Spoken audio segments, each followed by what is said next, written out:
নারদা উদ্ধবাদী মহাভাগবতগণ দেবর্ষি নারদ হলেন ভক্তি কল্পতরু বৃক্ষ, আর ভীষ্ম প্রহ্লাদ এরা শ্রদ্ধা ভক্তির মহাজন। এরাই বলেছেন প্রেমের সংজ্ঞা। প্রেম কাকে বলে?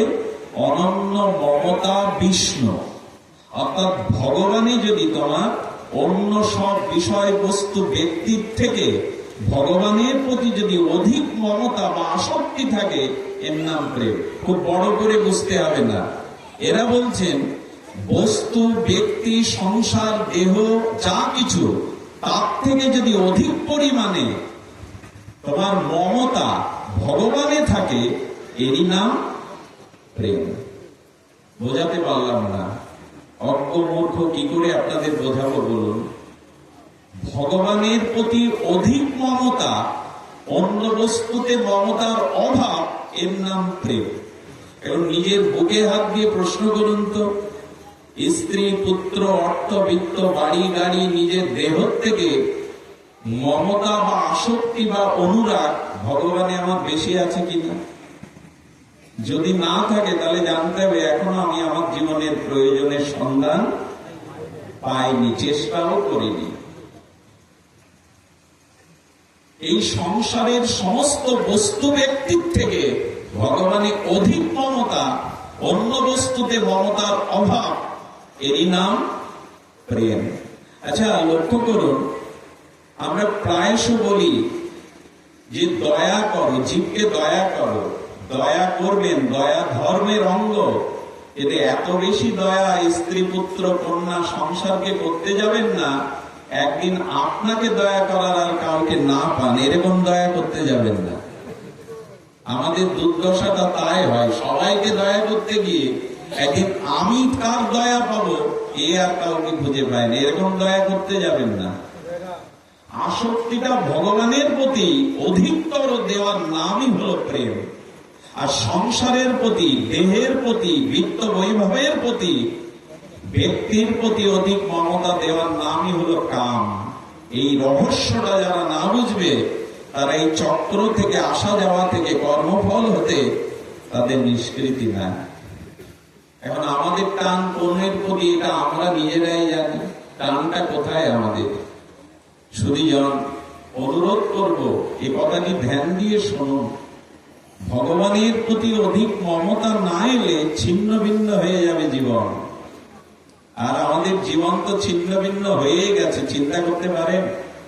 যৌবনে একজন রাজ্য ত্যাগ করেছিলেন, যৌবনে অশ্বরা সম স্ত্রী ত্যাগ করেছিলেন, ইন্দ্র সম ঐশ্বর্য ত্যাগ করেছিলেন। কেমন ত্যাগ করেছিলেন? যথা মলবৎ।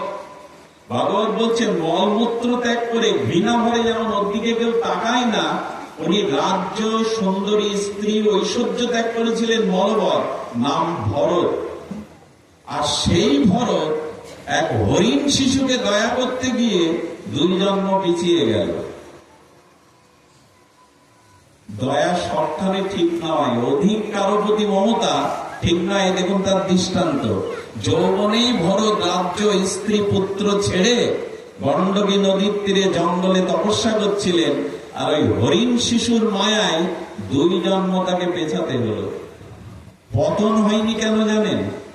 গীতায় ভগবান বলেছেন নমে ভক্তা প্রণশ্যতি, একবার যে আমার চরণাশ্রয় করেছে, আমার ভজন করে, তার পতন হবে না। হয়তো পিছিয়ে যাবে কয়েক জন্ম, কিন্তু ভগবৎ চরণে যারা আশ্রয় করেছে এদের কোনদিন পতন ন কন্তেও প্রতি জানিহি নমে ভক্তা প্রণশ্যতি। যে আমার চরণ ধরেছে, যে একবার ভক্তিকে, ভজনকে আশ্রয় করেছে, সে পিছিয়ে যেতে পারে কিন্তু তার পতন নাই। কত বড় ভরসার কথা ভগবান গীতাতে বলেছে। যারা সদ্গুরুদেবের চরণ আশ্রয় করেছেন, যারা সাধু সঙ্গ মহৎ কৃপার দ্বারা আপনারা ভজনে রত হয়েছেন, হরিনাম হরিকথাকে জীবনের প্রধান অঙ্গ করেছেন, কোন অপরাধে, কোন মোহমায়ায় আমরা জন্মে পিছিয়ে যেতে পারি 2-4 জন্ম, কিন্তু পতন তার হবে না। এটাই বড় ভরসার কথা।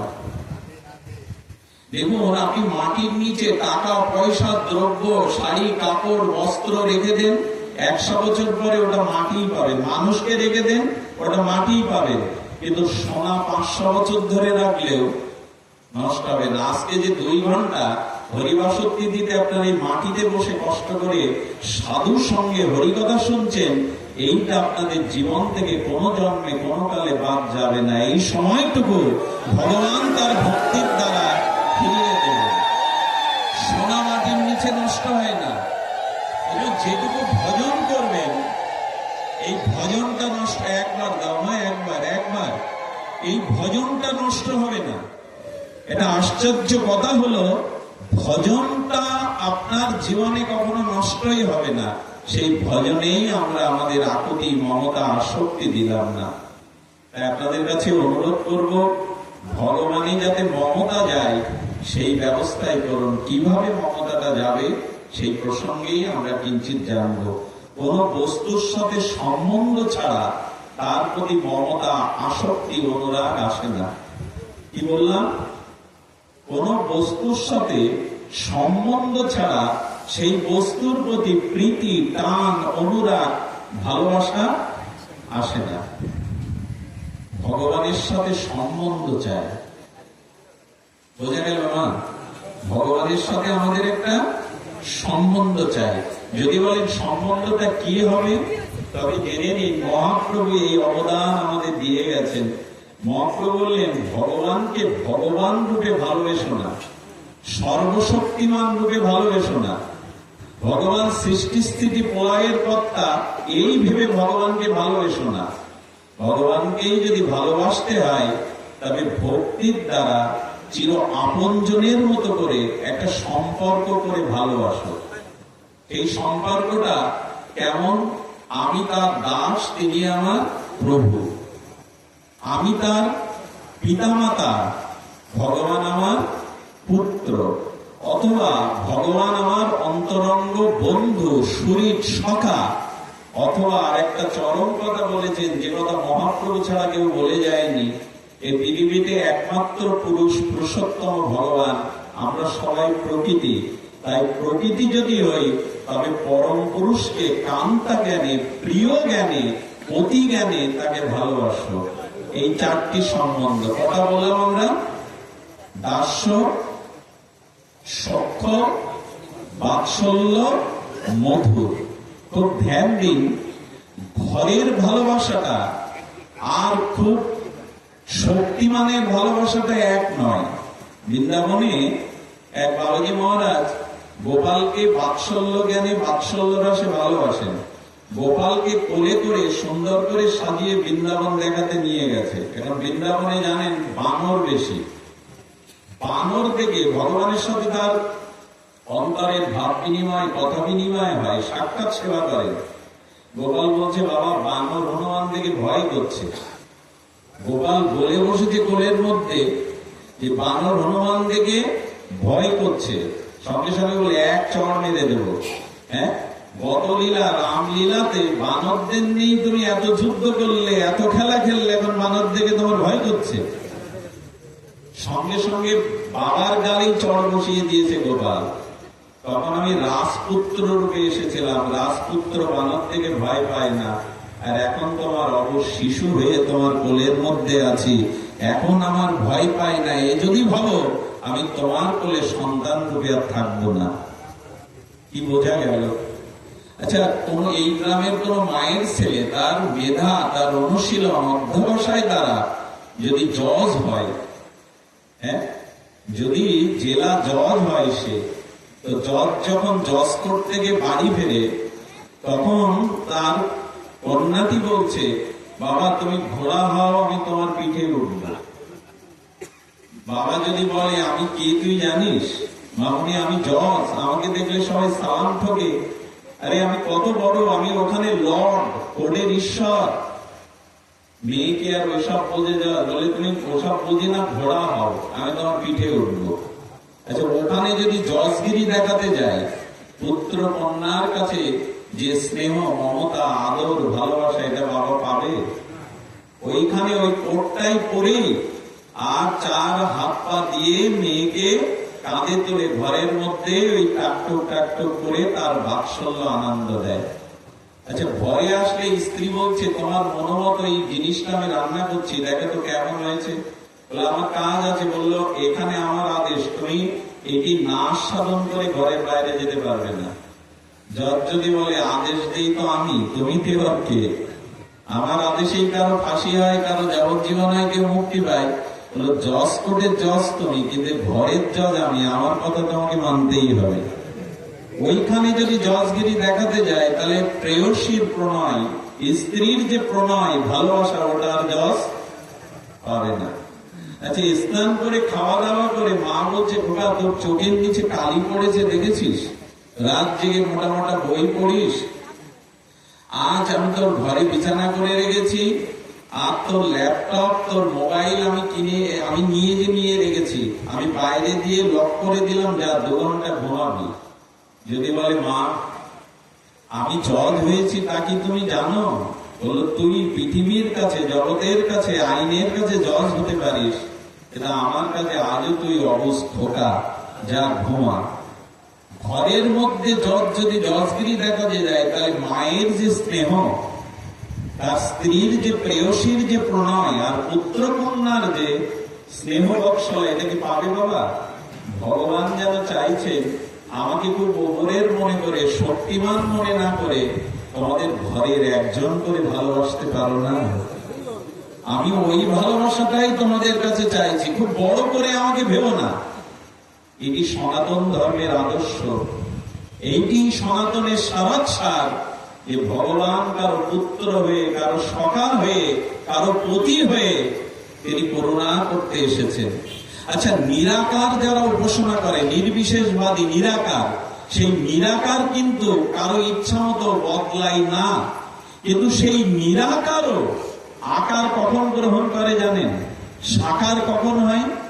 যদি কোন শুদ্ধ ভক্ত নিজের কোন কামনা বাসনা স্বার্থ না রেখে শুধু ভগবানকে আনন্দ দিতে চায়, ভগবানকে সেবা দিতে চায়, ওই শুদ্ধ হৃদয় ভক্তের ভক্তির সেবা পাওয়ার জন্য নিরাকার ও আকার হয়ে এই জগতে চলে আসেন। ভক্তের ভক্তির ভাবনা দ্বারা ভগবান ওই রূপ নিতে বাধ্য হন। ভগবান কারো বাধ্য হয় বাবা? ভগবান কারো অধীন হয়?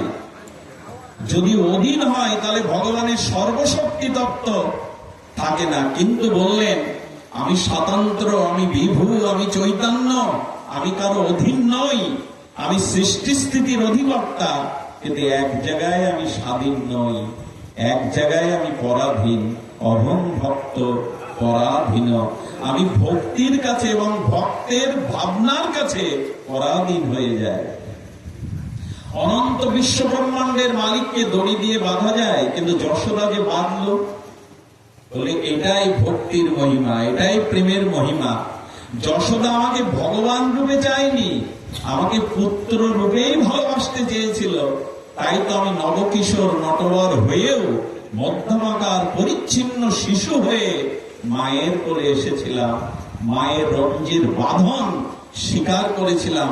ভক্তের ভক্তি ভাবনা যেমন, আমি তার কাছে সেই রূপ রূপে দেখা দিই। চিন্তা করুন তো ভক্তির মহিমা কোথায়? আমি পরাধীন, অহং ভক্ত পরাধীন, আমি ভক্তির কাছে, ভক্তের কাছে পরাধীন। তবে আগেই বলেছি, ভক্তি শুধু বাইরের ভাব কষা দেখালে, আমি যদি ধুলায় গড়াই, আমি যদি হাহাকার করি, এটাই যে ভক্তি, তা কিন্তু নয়। ভক্তির বিশেষ কিছু লক্ষণ আছে, সেই লক্ষণগুলো আমাদের অর্জন করতে হবে। শুধুজন সেই ভক্তি কি বললাম? ভগবানের অনন্য মমতা। বাবা পেছনে কথা বলো না। ভক্তি মানে এই সম্বন্ধ। আমি আপনাদের একটু সম্বন্ধের কথা বলবো। এই সম্বন্ধ তত্ত্বটি আমাদের ব্রজে, আমাদের অপ্রাকৃত শ্রীধাম বৃন্দাবনেই হলো এই সম্বন্ধের মহিমা। আমি অনুরোধ করব, আজ থেকে সদ্গুরুর চরণে আপনি জানাবেন যে হে গুরুদেব, হে পরমারাধ্য, আমার সাথে ভগবানের একটা সম্বন্ধ আপনি করিয়ে দিন, যে আমি কোন রসে, কোন ভাবে ভগবানকে ভালোবাসবো। পতি রূপে, তাকে পুত্র রূপে, তাকে সখা রূপে। এই জাতীয় সম্বন্ধটা না এলে ভগবানের প্রতি মমতা বা টান আসবে না। সুধীজন, ব্রজের কথা বলতে হয়, ভগবান পুত্র রূপে আর নন্দ যশোদা ভাগ্যবতী মহাভাগ্যবতী ব্রজবাসী মায়েদের কাছে এসেছেন। আর এসে কি লীলা করছেন? স্বয়ং অখণ্ড পরতত্ত্ব অদ্বয় পরতত্ত্ব ভগবান শ্রীকৃষ্ণ মধ্যম আকার শিশু হয়ে আজ ক্ষুধায় কাঁদছে। মা যশোদা প্রভাতে যখন দধিমন্থন করছেন, যে উৎকৃষ্ট প্রভাতের মাখনটা আমার কানাইয়া আমার লালার মুখে তুলে দেব, গোপাল এসে কি করেছে, ঘুম ভেঙে মায়ের আঁচল ধরে ডাকছে। আর ওই যে দধিমন্থনের শব্দে আর গুনগুন করে গোবিন্দের গুণকীর্তনে যশোদা এতটা তন্ময় হয়ে গেছে, গোবিন্দের লীলা চিন্তা করছে মনে, আর গোবিন্দের গুণগান করছে তার বদনে, আর হাতে করছে গোপালের সেবা। এই ত্রয়ী ভাবনার দ্বারা এতটা তন্ময় এসে গেছে, পেছনে গোপাল এসে মা মা বলে ডাকছে, ক্ষুধা লেগেছে, সেদিকে সার নেই।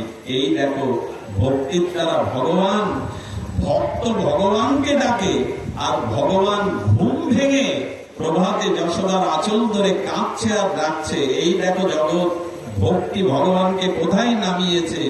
আজ ভক্তের আঁচল ধরে ভক্তকেই ডাকছে কেঁদে কেঁদে ভগবান, মা ক্ষুধা লেগেছে, মা ক্ষুধা লেগেছে, খেতে দাও।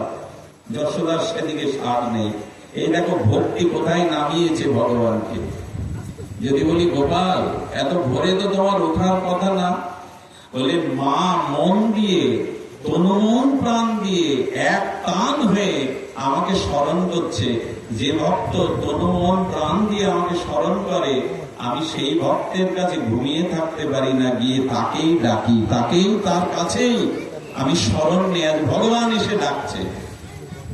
যশোদা পেছনে ফিরে কি তাকিয়ে দেখলো জানেন? ক্ষুধায় কাতর হয়ে তার লালা চোখে যে রাত্রে কাজল দিয়েছিল, সেই কাজল চোখের জলে বিন্দু বিন্দু হয়ে সমস্ত বুকে পড়ে, আর গোপালের এক অদ্ভুত বদন হয়ে গেছে। কালি চোখের জল মুছতে গিয়ে কালিটা বদনে, কমল বদনে আর লেগে গেছে। যশোদা বুকে নিয়ে যশোদার স্তনপান করছে। সুখদেব বলছেন, বলি ভারী যশোদা, আত্মকাম পুণ্যকাম যার ক্ষুধা নেই, তৃষ্ণা নেই, সেও ক্ষুধায় কাতর হয়ে তোমার বুকের স্তনে দুগ্ধ পান করছে। ধন্য ভক্তি, ধন্য প্রেম। আজ আত্মকাম পুণ্যকাম ক্ষুধা তৃষ্ণার অতীত ভক্তের কাছে এসে দুগ্ধ পান করছেন গোপাল। এই যে ভালোবাসা, এই প্রীতিটা আজও কোন যশোমতী মায়ের মতো কারো হৃদয়ে গোবিন্দকে পুত্র রূপে ভালোবাসার যদি স্নেহ মমতা থাকে, গোবিন্দ বললেন, আমার প্রতিজ্ঞা ফোরায়নি, ওই ভক্তের কাছে, ওই মায়ের কাছে আজ আমি গোপাল হয়ে ধরা দেব। ভগবান বলছেন, ওই প্রেমটা যশোদার মতো যদি কারো হৃদয়ে থাকে, আমি ধরা দেব। শুনবেন তাহলে? শোনো। আজও রাধারানী ধরা দেন। এ কথা আমি বহুবার বলেছি। আমাদের বর্ষনাতে এক গরিব কৃষক ছিলেন। 84 ক্রোশ আমাদের বর্ষনার মন্দিরের পাশেই সেই গরিব কৃষকের বাড়ি। সারাদিন দিনমজুর খাটত, আর সন্ধ্যায় রাধারানীর মন্দিরে যেত। আপনারা জানেন, বর্ষনা রাধারানীর মন্দিরে গিয়ে কি করতেন জানেন? সাধুদের জুতোগুলো সুন্দর কাপড় দিয়ে পরিষ্কার করে দিত, সাধুদের বস্তুগুলো বয়ে দিত। কোন সাধু সিঁড়ি থেকে নামতে পারছে না, এই সাধু সেবা করত। করতে করতে এক সরিদায় 80 বছর বৃদ্ধ, ভজনশীল বৃদ্ধ বললেন, বাবা কাল আমি গোকুলে যাব। গোকুলে যাব, বর্ষনা থেকে গোকুলের দূরত্ব, আমি ব্যাগটা তো বইতে পারবো না, যা জামা কাপড় এতে দ্রব্য আছে, তুমি একটু শাস্ত্র গ্রন্থ মালা আছে, একটু যদি বয়ে দিতে। বললেন, বাবা এটা তো আমার ভাগ্য। প্রভাতে এসে বাবাজির সেই বোঝাটা মাথায় নিয়ে না খেয়ে না দিয়ে গোকুলে চলেছে। আসলে গোকুলে যেতে 1-2 ঘন্টা লাগে, কিন্তু বেলা 11টা বেজে গেল। কেন জানেন? ওই বাবাজির হাঁপানির একটি সমস্যা ছিল সাধু বাবার। উনি 10 পা যাচ্ছেন আর বসছেন। বেলা 11টায় যখন নন্দালয়ে এলেন, গোকুলে এলেন, তখন বাবাজি বলছে, গোকুলে এসেছো, সকালে মুখে কিছু দাওনি, একটু ফল মিষ্টি জল পেয়ে যাও। তখন হাত জোর করে প্রণাম করে সাধু বাবাকে বলছে, বাবা আপনার তো জানা আছে আমাদের বর্ষনার নিয়ম আছে, মেয়ের শ্বশুর বাড়িতে যে বাবা প্রথম আসে, সে মেয়ের শ্বশুরালয় থেকে এক গ্লাস জল পায় না। ওই দেশের এই নিয়ম, প্রথমে যখন পিতা আসবে মেয়ের বাড়িতে এক গ্লাস জল নেবে না প্রথমবার। চিন্তা করুন, সেই রাধারানী এসেছিলেন 5000 বছর আগে, 5000 বছর পরে উনি একজন গরিব কৃষক, কিন্তু রাধারানীকে মেয়ে মনে করেন। আমাদের ঘরেই তো রাধারানী জন্মবর্ষণা দেন। কি করেছেন উনি? বলেন, বাবা এখানে আমি জল পেতে পারবো না, রাধারানী তো আমাদের লাডলি, আমাদের মেয়ে, ওর শ্বশুর বাড়ি নন্দভবনে এসছি, আমি তো জল পেতে পারবো না। বাবার চোখে জল এসে গেছে। 5000 বছর আগে এরা এখনো হৃদয়ে ধরে রেখেছে রাধারানী এদের কন্যা, এদের মেয়ে। উনি যখন সাধুর কাছ থেকে বিদায় নিলেন, প্রখর রৌদ্র, আর সেই রৌদ্রে না খাওয়া না দেওয়া, আস্তে আস্তে উনি মূর্ছিত হয়ে পড়ে গেছেন। আমি বেশি দিন আগের ঘটনা বলছি না আপনাদের। এই দেখুন, সম্বন্ধ করে ভালোবাসলে কি হয়। যখন পড়ে গেছে তখন গোবিন্দ চিন্তা করছেন, নন্দভবনে এলো, সাধুর এত সেবা করলো, এখানে অজ্ঞান হয়ে পড়ে আছে, আমি ছাড়া এই ভক্তদের কে বা আছে। গোবিন্দ এক ব্রজবাসী বালকের রূপ ধরে একটা প্রসাদ এনে মুখে জল দিয়ে বলছেন, বাবা তুমি ওঠো, এই প্রসাদ পেয়ে নাও। বলে, আমি তো এখনো গোকুলের মধ্যে আছি, আমি তোমার হাতে প্রসাদ পেতে, আমি মরে গেলেও প্রসাদ পেতে পারবো না। আমার লাডলি বাড়ি এসেছিলাম, এখানে আমি প্রসাদ পেতে পারবো না। গোবিন্দ এই ভক্তি থেকে আরো বিমোহিত হলেন। মন্দিরে এসে রাধারানীকে বলছেন, প্রিয়া যাও, তোমার বাবা পড়ে আছে, তোমাকে মেয়ে মনে করে আমার হাতেও কিছু পেতে চাই না, যাও, পড়ে আছে, তাকে কিছু প্রসাদ দিয়ে এসো। ওনার বাড়ির নিজের মেয়ের রূপ ধরে রাধারানী দিব্য মন্দিরের প্রসাদ এনে যখন মস্তকে হাত দিয়েছে, করুণাময়ী প্রেমময়ী ব্রজেশ্বরী রাধা ঠাকুরানী কমল হস্তের পরশ পেয়ে তার চেতনা ফিরে গেছে। কিরে মা, তুই এখানে? হ্যাঁ বাবা, কে একজন বললো তুমি পড়ে আছো, আমি তোমার জন্য প্রসাদ এনেছি, বাবা পেয়ে নাও।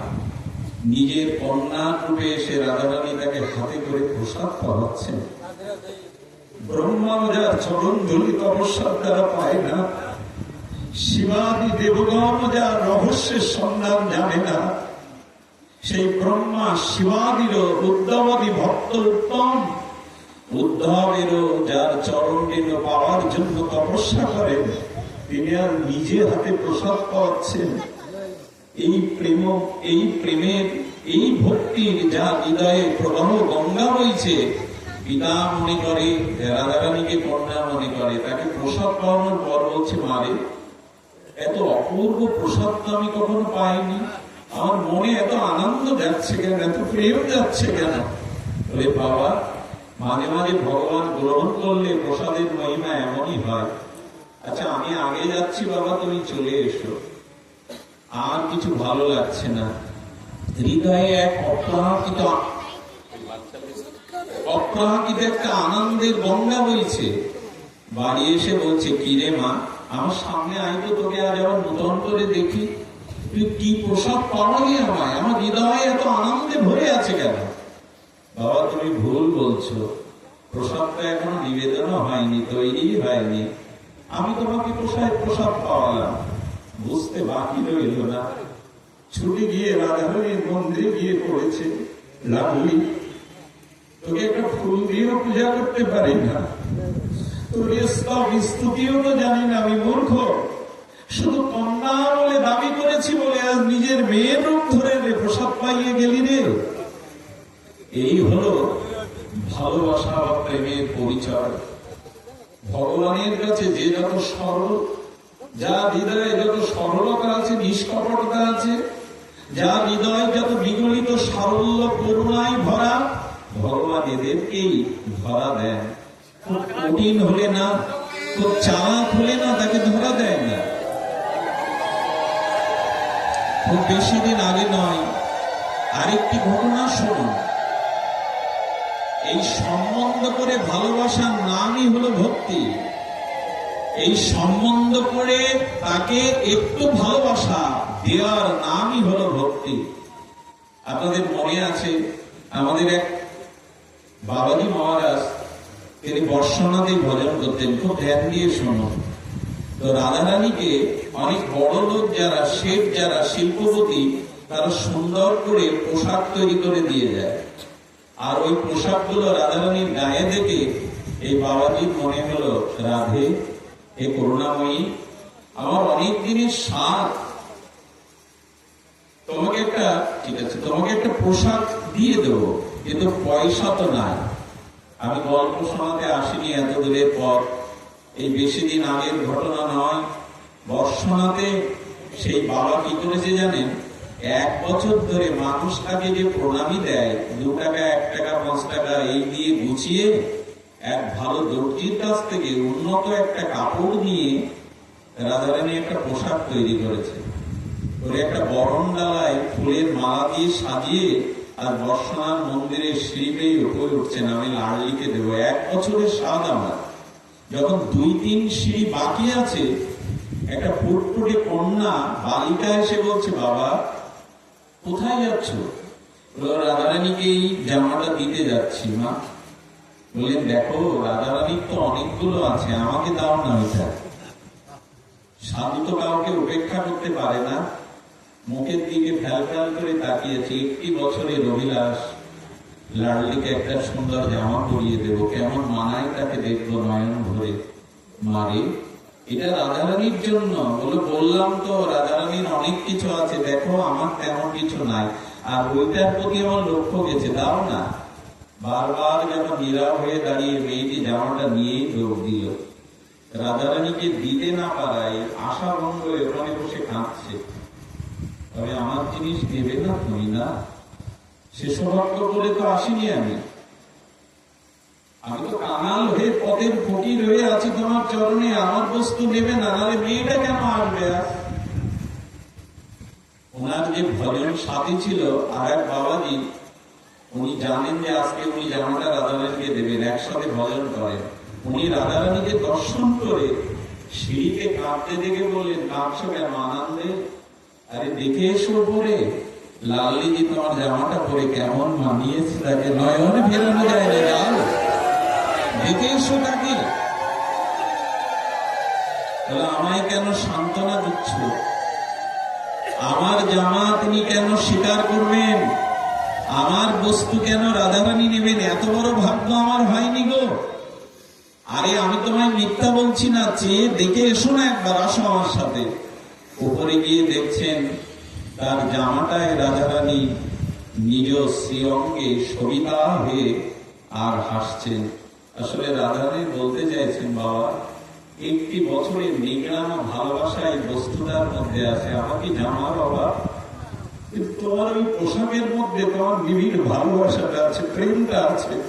আমি বস্তুর কাঙাল নই, দ্রব্যের কাঙাল নই, আমি ভক্তির কাঙাল। তোমার হাত থেকেই আমি ওটা নিয়ে এসেছি, দিতে হয় তো আমার হাতেই দাও। এতটা করুণাময়ী তিনি। ভগবান তো পাষাণ নন। আমাদের আন্তরিকতার অভাব, আমাদের মমতার অভাব, এইটুকুই তাকে দিন। সংসারকে ভালোবেসে, সংসারকে সর্বস্ব দিয়ে আজ পর্যন্ত কিছু পাননি। আচ্ছা, ভগবান পাওয়া সুলভ না সংসারের মানুষের মন পাওয়া সুলভ? কোনটা মনে হয় আপনাদের? আমরা তো স্বীকার করছি কথাটা। যদি এত সুলভ হইতো, তাকে মন কই দিলাম, তাকে ভালোবাসাটা কোথায় দিলাম? আচ্ছা, এখানে যারা 50 বা 40 বছর বয়সের মানুষ আছেন, এই 40-50 বছর ধরে সংসারকে, সবাইকে খুশি করার চেষ্টা করেছেন, আনন্দ দেওয়ার চেষ্টা করেছেন, নিজের পরিশ্রম বিলিয়ে দিয়েছেন, কারো মন পেয়েছেন 16 আনা? 40 বছর না। যদি ভগবানকে হৃদয়ে রক্তিম আরক্তিম অনুরাগ 1 মুহূর্ত দিতে পারেন, তবে ভগবান আপনার হয়ে যাবেন। সংসারকে মন দিয়ে আজ পর্যন্ত মন কেউ 16 আনা পাবে না। এই জন্য তো ভগবান বললেন, মন মানা ভব, মনটা আমায় দাও। মনটা যাকে তাকে দিও না, ভালোবাসায় সংসারকে যাকে তাকে দিও না, তারা এর উপযুক্ত মূল্যায়ন করবে না। সংসারকে ভালোবেসে কি পেয়েছি আমরা? তার মানে কি সংসারকে ভালোবাসবো না? ভালোবাসুন, কিন্তু ভগবানের থেকে বেশি ভালোবাসা কাউকে দিতে যাবেন না। সেটার পরিণাম ভালো হয় না।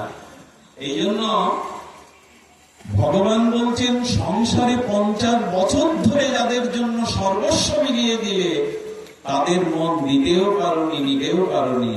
40 বছর না, 40টা মিনিট কপটতার সন্ন্যায় ভগবানকে একটু ভালোবাসা দাও, তিনি হাত বাড়িয়েই তা নেবেন।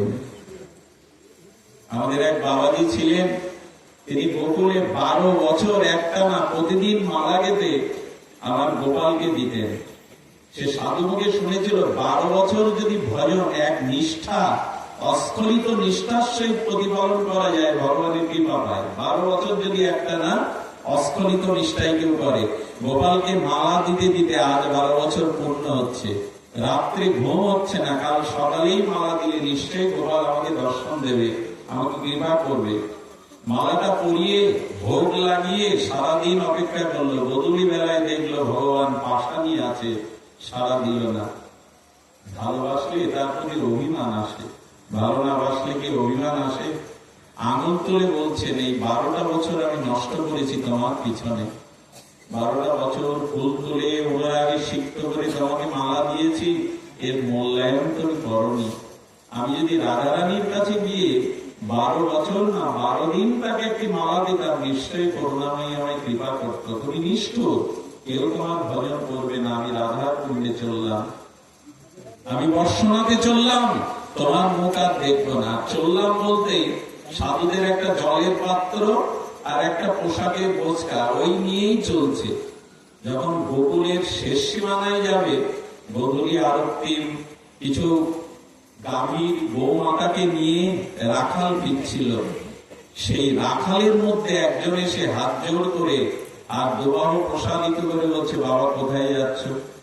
ওনার তো একটু রাগ আছে, অভিমান আছে। বলে, তোকে বলতে হবে কোথায় যাচ্ছি, সরে যা। আমি কোথায় যাচ্ছি তোর কি প্রয়োজন? বলে, বলো না কোথায় যাচ্ছ? বলে, তোকে কেন বলতে হবে? বলো, না তুমি গোকুল ছেড়ে যেও না। বলে, তোর কথা শুনবো? আমি ধাক্কা দিয়ে ফেলে দিয়েছে। সাধু তো বাচ্চাটি পড়ে যাওয়ার সাথে সাথে ওই দিকে দৃষ্টি দিয়ে দেখছে, যাকে ধাক্কা দিয়ে ফেলে দিয়েছে সেই 12 বছরের তার হৃদয়ের অনুরাগের ধন গোপালই ওখানে পড়ে গেছে। গোপালকে দেখে কোলে তুলে নিতে এলো। বাবা, আমার ছেড়ে যেও না, আমি তোমার মালাটা নেওয়ার জন্য প্রতিদিন অপেক্ষা করে বসে থাকি। আমার ছেড়ে তুমি যেও না, যেতে পারো না। তবে দেখা না দিয়ে পরীক্ষাটা নিলেন কেন জানেন? পরীক্ষাটা নিলেন তার অনুরাগটা আরো বাড়ানোর জন্য। আমি তোমার মালার অপেক্ষায় বসে থাকি। আমাদের কাছে অনুরোধ করবো, একটা সম্বন্ধ করে তাকে ভালোবাসুন, ভগবানকে ভালোবাসা দিন। ওই ভালোবাসাটা যেটুকু ফিরে পাবেন ওইটাই সংসারকে দিন, তাহলে আপনিও ধন্য হবেন, ওরাও ধন্য হবে। ভগবানের থেকে বেশি ভালো জগতে কাউকে বাঁচতে যাবেন না, অভিশাপ নেমে আসবে। জগতের ভালোবাসার কেউ মূল্যায়ন করে না, জানেন? জগতের এই ভালোবাসা অনেকটা স্বার্থ দেওয়া নেওয়ায় ভরা। যেদিন আর স্বার্থ ফুরিয়ে যাবে, দেওয়া নেওয়ার হিসাব নিকাশ ফুরিয়ে যাবে, সেদিন দেখবেন এরা প্রকৃত অর্থে আপনার ব্যথা নিতে পারেনি। এরা প্রকৃত ভালোবাসা বোঝে না। ভালোবাসা যে বোঝে আগে তাকে দিন। এই যেমন দেবতার মন্দিরে আমরা ভোগ লাগাই, ওই প্রসাদটা তো আমরাই পাই, কিন্তু আগে ওটা নিবেদন করতে হয়। তেমনি ভালোবাসাটাকে ভগবানকে দিন, দিয়ে ওইখান থেকে যেন ফেরত আসবে আপনার কাছে, ওই ভালোবাসা স্ত্রী পুত্রকে দিন। সংসার ধন্য হয়ে যাবে, অন্য ধন্য হয়ে যাবে। এই জন্য শাস্ত্রে বলেছে অনন্য মমতা। কারো হাতে করে সেবা না করলে, ভজন না করলে মমতা বাড়ে না। শুধুজন মমতা কখন আসে কারোর প্রতি? বলে হাতে করে সেবা করতে হয়। সেবা না করলে, ভালোবাসার দুটো ধর্ম, একটি হলো তাকে সেবা করা, তাকে সুখবিধান করা, আর একটি হলো তার কথা স্মরণ করা। এই জন্য অনুরোধ করব, হরিকথা শ্রবণের দ্বারা, হরি নাম নিত্য নিরন্তর, ভুলে গেলেও বারবার স্খলিত হলেও নিত্য নিরন্তর চেষ্টা করুন ভগবানের নাম স্মরণের, আর এমন সাধু সঙ্গ হরিকথা শ্রবণের। দেখুন, ভগবান যখন প্রকট থাকেন, ভগবান যখন